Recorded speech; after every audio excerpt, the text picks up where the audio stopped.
Hello, everyone, and welcome to Six Figure Souls, Doing Good and Making Money. This is a very special season 5 where we are interviewing our co-authors of our collaborative book, The Ultimate Guide to Creating Your Soul-Aligned Business, 25 Practical Strategies from the Expert.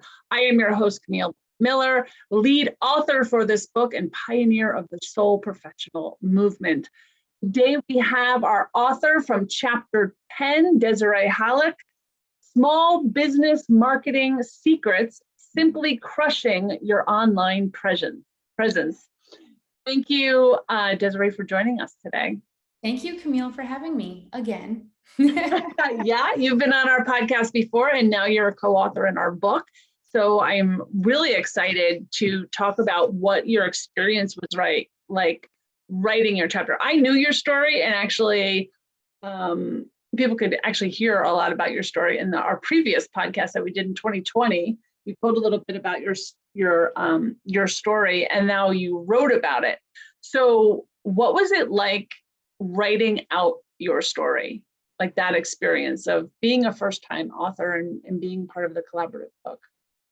Well, for me, it was the reason why I chose to actually take on this challenge, I want to call it. Yeah. Because I've never thought of myself as a good writer, and it was something that was beyond what I thought I had talent for. So it was like, okay, if I can do this, then it will expand my horizons with doing other things, right? So you always do things that make yourself uncomfortable in order to become a better person. Yeah. So I thought, I'm going to take on this challenge, see how it goes, and we'll go from there. But surprisingly, it came out much easier than I thought. I thought I would have a lot of writer's block. I thought I would be stuck.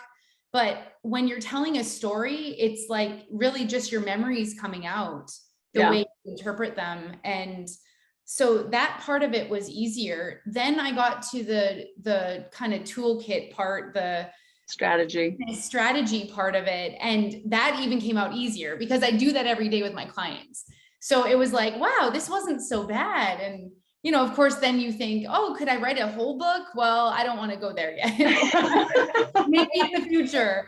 But I love the idea of having 25 different perspectives in one book. I've never read a book that had so many authors in it, but why not? It's a brilliant idea to pick a topic and have 25 different perspectives on it. So I loved it. And it was easier than I anticipated. I don't know how good it is because I only have my own perspective, but the feedback was pretty good and there were very little changes, but it was fun and it was liberating. Yeah. So tell us a little bit about your chapter. So my chapter is really my experience, sort of a piece of my entire experience in the corporate world and deciding on that moment to start my own company. So I run a marketing agency, as you know, a digital marketing agency called Clarent.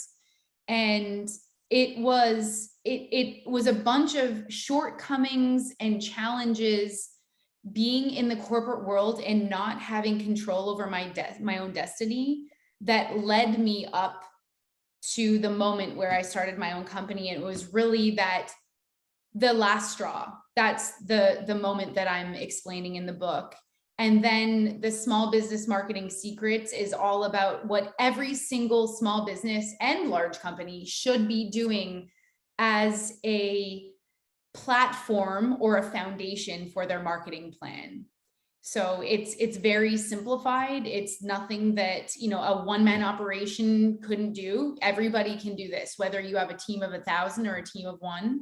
Obviously, it's focusing on startups and small businesses. Yeah. But, so it really inspired me, having challenges in your life. And it's just like, I can do this better. I'm just going to control my own destiny now. And that was the moment that I explained in the book. Yeah, I love it too. So what is it that you love about your work? My work. Wow. Good question. I love the fact that for most of my clients, I start with a clean slate. So when you're working on a marketing plan with small businesses and startups, the world is your oyster. And I love that part of it. I've worked for large corporations where they have very strict brand guidelines, and that's okay too. That it's a different thought process there. But this is when we the Clarent team is creating those brand guidelines, and we love doing that.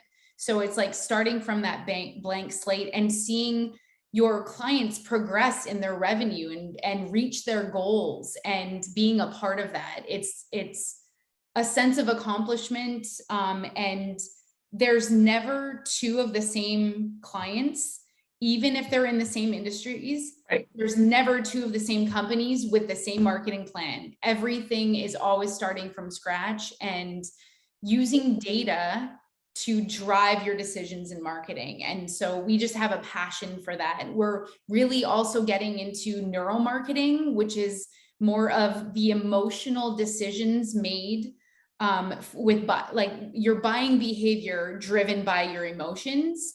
We don't even know we're doing it half the time, but it's a real thing, and it's fascinating. So we're extremely data driven at Clarent, and that's what we love to do. I love that. I love that. And I think it's important what you said, that even though people are doing the same thing, or it looks like that on the outside, they are actually very different. Because I always say that when people are starting their own company, even though it looks like people have the same license or the same degrees or the same title, you are the differentiator, and you create that personality or those characteristics of your own company. 100%. So you can be completely different than someone else. And think of, I always use the example of like doctors, like coming out of medical school, you're all coming out, not exactly the same degrees, but you're all coming out of the same school, right? Same degree, you all have MD at the end of your name, right? But you're all so individually different. And if someone was looking for, say, a heart surgeon, or whatever that is for them, they could see 5 different people that had that same degree, the same practice, the same, fellowship or whatever, and they all have a different way of approaching their business. They have a different way of healing others, and they have a different bedside manner. Yes. Right. And I think that's really important to point out with anyone in business, is that you are the differentiator. And as far as marketing goes, you help people pull their personality out of it. Definitely. And that's another thing that I love, is that I can choose who I work with. Yeah. And I have fired clients before. I have said, like, if I have a personality clash, which does not happen often, but if it does, it's like, I don't enjoy doing this. I don't enjoy working with you. We can't do this anymore. It's not worth the revenue. I love that. And that's also what I love, but also choosing your employees. There's 4 employees now at Clarent, and we're all over the US in all different states. And the Clarent team is amazing. We all bring to the table something different, and I value my employees so much, and I'm trying to create an environment at Clarent where I want them to love what they do every day. And so we're constantly optimizing in terms of responsibilities at Clarent. So if you're posting on social media and it annoys you every day, and you don't have a passion for it, you're not coming up with good quality content because you just don't enjoy it, let's give that to the next person. You know what I mean? Let's do that. Let's kind of work together, because chances are the employee next to you actually enjoys doing that, and they can bring a different perspective and new ideas for content. So that's just one example of how we're constantly shifting in Clarent so that everybody is happy, because that's why we're doing this. We're doing this to be happy in our jobs, to enjoy our careers, and to not live to work. Not work to live. I always say it opposite. Work versus working to live, right? Yes. Like we have a life to enjoy too, so we can be super productive. We're even implementing in 2023 a 4-day work week for our employees. Oh, wonderful. So we're going to start campaigning in Q3 and 4 for that. But I think it's a big deal. I really do. I do. That's what we do here. Yeah. And it's, you know, it's not sexy anymore to work an 80-hour work week. I remember when it was cool in the corporate world. It's like, oh, I worked 80 hours, you know, I missed my kid's soccer game and I didn't show up for dinner that night because I was busy work. That's not cool anymore. And we are not as productive in that lifestyle as we are if we're cutting our hours and getting enough rest. Oh my gosh. Yay, that's what we say. So in our, what we call our six-figure soul inner circle, where it's all visionary CEOs and we're all trying, well, we all do, I shouldn't even say trying, because I'm the only one who doesn't, get to a 3-day work week.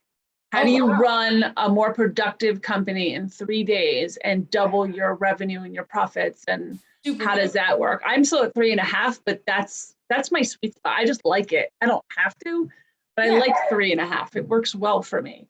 Yeah. So, I love that. Yeah. And it's the same for my team. So, and it's not even long hours, because I'm a big believer, like it sounds like you are, of when you have less hours to work in your schedule, you are way more productive. Absolutely. You get everything done that you think you need, that actually needs to get done. You're not doing busy work. Yeah. But at that CEO level, you also need to be delegating a lot of it. And that reminds you every day, right? Back to my college days when I had three classes a semester versus 5. The 3 classes, I had more time, but I did pour in the classes. If I had 5 classes, I was way more productive because you're managing your time better. So if you have less time to work on something, you manage your time, you're way more efficient. So I agree. Very important lesson. Yeah. And now we do the same thing with my team. Like, I don't approve things on Fridays. Like, I'm not working. So everything has to get to me Wednesday or Thursday so I can turn it around if you need it this week. Awesome. So stuff like that. It was hard, right? When I started my business, I was working 7 days a week. Probably not full days, but I always was attached to my computer. And then I started giving up Sundays. So I don't even open a computer. I don't look at anything. I don't read emails. I don't do anything on a Sunday. But now this year it's moved to Saturday and now Friday, and it's like moving back. So I love it. I love it. Good for you. Yeah. And I'm way more productive. Yep. I agree. Because I think it was also that I can just shuffle things to the next day. Another thing is it teaches you how to delegate. So a lot of whether they're family members or they're, colleagues or friends who have been business owners for decades, it took them so long to learn to delegate in their businesses. And that's when you start scaling and growing. For me, I did that right off of the start line. I delegated, I hired someone immediately as soon as I opened up Clarent, and we were going together. And anything that is not worth my time or that I don't enjoy doing, I delegate to somebody else, because chances are someone else is going to do it better than me anyway. Yeah. Right. So trusting others to do the jobs to help run and operate your company is a huge tip because otherwise you're not scalable. Absolutely. And that's totally agree. Yeah. And I think it's all a learning curve for everybody. I've hired the wrong people. That was a big thing in our inner circle talking. I've made mistakes, or I hired really high people instead of probably admin level people that could have helped me in that capacity. So instead I was paying major amounts of money in salaries out where I could have probably just delegated some of the admin to it and kept it very high level. Yeah, I made that mistake. Not now, but I did make it during the process. Go, right? We're every day. Like, always. Yep. Absolutely. Absolutely. Awesome. So I just want to get back to the book for one more thing. How important do you think it is for someone starting their soul-aligned business journey to read this book? So incredibly important. I'm not only saying that because we are authors on the book, but these types of books have helped me throughout my adventure through entrepreneurship. And I will continue to always read books like this, because sometimes there are things that you overlook, and it's something simple that you can just, it's literally right there in front of you. And it's like really tips and tricks in starting your business. Absolutely. And also how to stay grounded, like what we're talking about with the reduced hour work week, things like that. They're so important for these soul aligned businesses where you want to run your business like so that it has your own personality. And that's what most of us are going for. And if you can take that part of you and align that with the way you operate your business, you're going to be happy and the money will come after. Right. So that's what this book is talking about. So I totally agree. I would highly recommend everybody read it before and during starting your business. Yeah. Thank you. Thank you. And I want to thank you for writing such an inspiring chapter. I thought your chapter was terrific. Thank you. Really, really good. So thank you for being on the show today. Thanks, Camille. Thank you for having me. Yeah, and I just want to remind everyone that you can purchase this book on Amazon. It's called The Ultimate Guide to Creating Your Soul Aligned Business, 25 Practical Strategies from the Expert, Desirae being one of our author experts. And you can get that on Amazon through ebook or paperback. And you can go to the links right here in the show notes. You can go to soulprofessional.com and click right through to Amazon or just Google it. So I want to thank everyone for joining us today. For more information about the Soul Professional movement, you can go to soulprofessional.com. This podcast is sponsored by the Natural Life Business Partnership, a global professional organization and business incubator for the soul-aligned entrepreneur. If you live in a higher vibration, have an alternative approach to business, and are here to help repair the world, come meet us at a meet and greet and see if you could be part of the community. To find out the next meeting for you in your time zone, you can go to soulprofessional.com. All right, thanks everyone, and we will see you on the next episode. Thanks, Desirae.